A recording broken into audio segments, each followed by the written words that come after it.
Hey, good afternoon, and I hope you're enjoying your summer.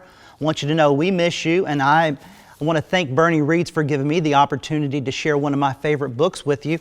It's The Cool Bean, and I really like this book because it has, you'll see, we had kindness campaign last year, and we're going to continue that next year. This has a little bit to do with that. So, The Cool Bean.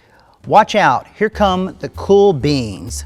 The cool beans. Oh yeah. Check out how they move. Look at the way they swagger. Notice their sunglasses? Yow.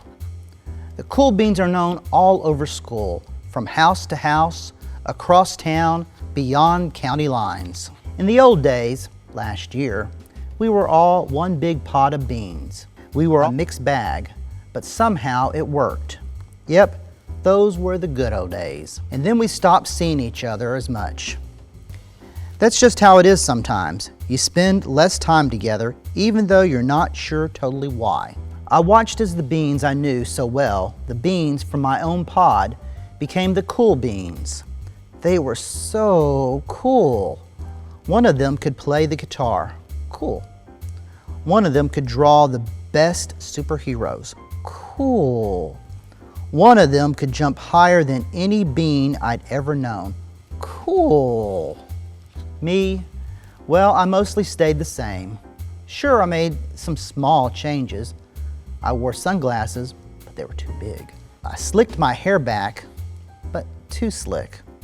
I strutted around. I swaggered. Oof. I was still picked last for everything. My clothes never seemed to fit. I snorted when I laughed.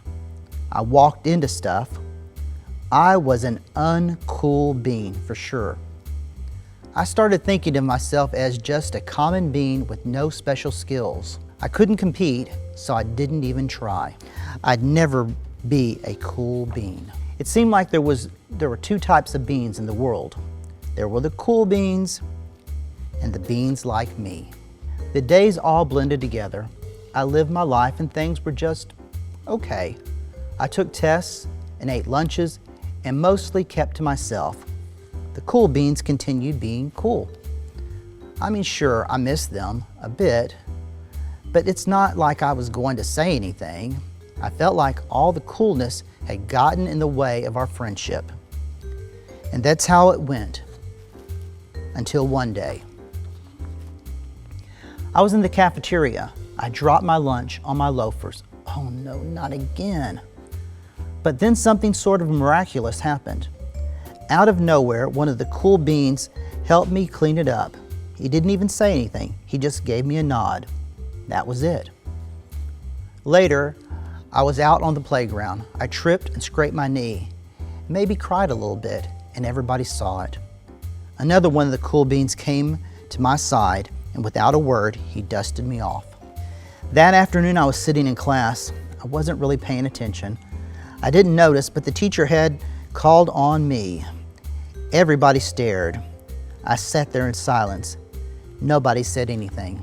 And then everybody just laughed at me. That was it. After today, I was officially a has-been. But then one of the cool beans stood up and came over to me. Everybody watched. She leaned in close and whispered, "Hey, the teacher asked you to read from page 32. Then she gave me a quick wink and went back to her seat. It was a small gesture, sure, but it was also everything. I walked home with a goofy smile on my face.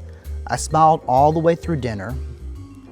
That day made all the difference. It was the day that could have been really bad if not for the kindness of a few cool beans. It gave me a shred of confidence. That shred of confidence has continued to grow. Somebody had my back, or a few somebodies. After that, I started hanging out with the cool beans again. Not all the time, but sometimes, at lunch, after school, even on the weekends.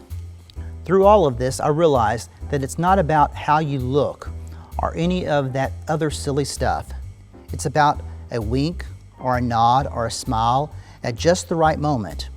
It's about dusting somebody off, helping them up again, and pointing them in the right direction. Need a hand? Yes, please. Now that's cool. Hope you enjoyed the book. Please read during the summer and tune in to Bernie Reads as we go through, because we have a lot of people that want to read to you, and just keep in touch because, as I said, we miss you. We can't wait to see you in August. Have a great summer.